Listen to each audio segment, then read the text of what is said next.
በክልሉ አጠቃላይ እንቅስቃሴ ላይ የፍትህ ዘርፉ ወሳኝነት በጣም ሊያቅ ያለ መሆኑን የክልሉ መንግስት ተገንዝቦ ያን ታሳቢ ያደረገ የራሳቸው የተቋማት እቅድ ጥቅል በሆነ መንገድ የሁሉም ተቋማት እዛ ተጠቃሎ የገባበት ሁኔታ ነው ያለው።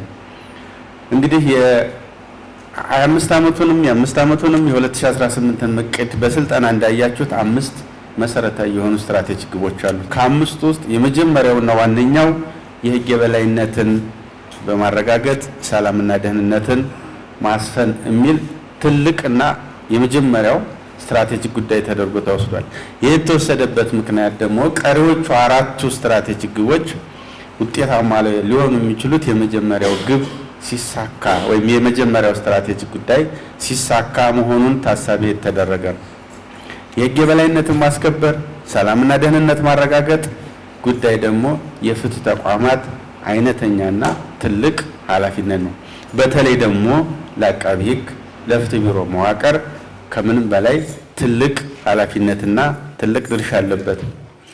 እቅዱ ከክልሉ መንግስት እቅድ ጋር ተጣጥሞ እንዲታቀድ የፍትህ ቢሮም የራሱን የ5 ዓመትና የ2018 ዓመተ ምህረት የአጭር ጊዜ እቅድ አቅዷል። በተቻለ መጠን የፍትህ ዘርፉ የክልሉ መንግስት እቅድ ተጣጥመው እንዲሄዱ ጥረት ተደርጎ የተሰራ ነው። ከዛ አኳያ የህግ የበላይነት ማስከበር፣ ሰብአዊ መብት ማክበርና ማስከበር፣ ወንጀል መከላከል፣ ሰላምና ደህንነት ማረጋገጥ፣ የመንግስትና የህዝብን መብት ማስጠበቅ የፍትህ ቢሮ መዋቅር ተልእኮች ተደርገው ተወስደዋል በእቅዱ ላይ። ይህን ለማድረግ ደግሞ በህዝብ የታመነ ቀልጣፋ ፍትሃዊ ውጤታማ የሆነ የፍትህ አገልግሎት መስጠት አለብን ብለን ተነስተናል። በሌላ በኩል በ2016 የተጀመረውና በ2018 የሚጠናቀቀው የፍትህ ትራንስፎርሜሽን እቅድ እንደ ሁለቱ ዓመታት ሁሉ 11 ግቦችን ይዞ በዚህ ዓመትም እቅዱን ተዘጋጅቶ ወደ ተግባር ገብተናል ማለት ነው። እነኚህ ሁሉም እቅዶች ከፍትህ ቢሮ ጀምሮ እስከ ታችኛው መዋቅራችን ድረስ ውይይት ተደርጎባቸዋል፣ መግባባትም ተፈጥሮባቸዋል። ከዛ ቀጥለን ወደ ተግባር ሂደት ገብተናል።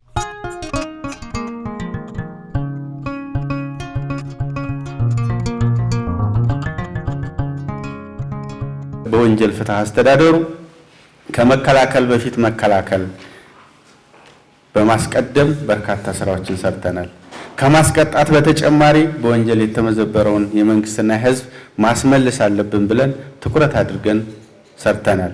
ምክንያቱም ወንጀለኛ ከፈጸመው ወንጀል ተጠቃሚ መሆን የለበትም የሚል ትልቅ ተግባርና ትልቅ ትኩረት አድርገን እየሰራንበት ነው ያለው።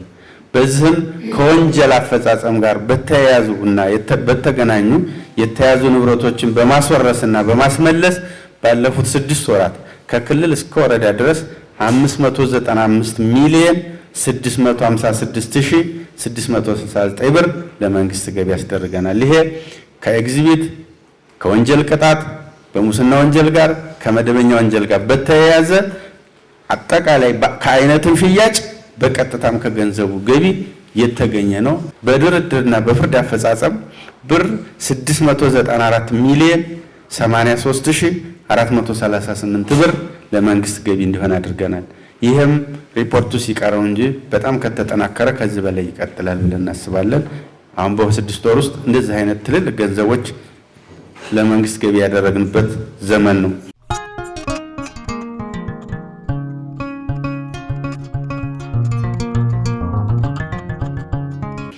የተጠናከረ የህግ አገልግሎት የጠራ ህግ ዝግጅትን መስራት አለብን ብለን በሪፎርሙ በአጠቃላይ በመደበኛ ስራዎቻችንም ከያዝናቸው ትልቁና ገዢው ተግባር ይሄ ነው።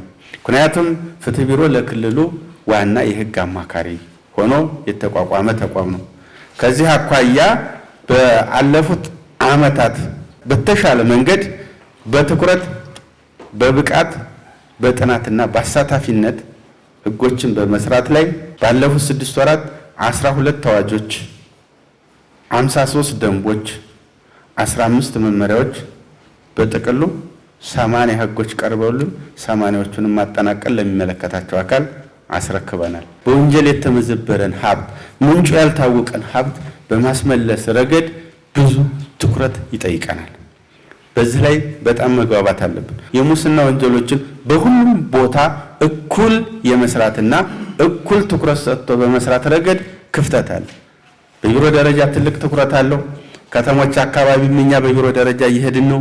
ዞኖች ምን ያህል ትኩረት አድርገውታል? ወረዳዎች ምን ያህል ትኩረት ሰጥተውበት እየሰሩ ነው? ውዝፍ መዝገቦችን ከመቀነስ አኳያ 38 እንዳይበዛ ከማድረግ ተከሳሽና ምስክር በመቅረቱ የሚቋረጡ መዝገቦችን ከመቀነስ አኳያ አሁንም ትልቅ ትኩረት አድርገን የምንሰራው ነው። ምክንያቱም ወንጀል የፈጸሙ ሰዎች የመጨረሻ ፍርድ ሳያገኙ የመጨረሻ ውሳኔ ሳያገኙ በመንገድ የሚቀሩ ጉዳዮች ናቸውና እዚህም ላይ ትልቅ ትኩረት አድርገን የምንሰራበት ነው። ሌላኛው በሌሉበት የተፈረደባቸው ወንጀለኞች እነሱንም ይዞ ወደ ማረሚያ ቤት ማስገባት ትልቅ ትኩረት የምንሰጠው ነው።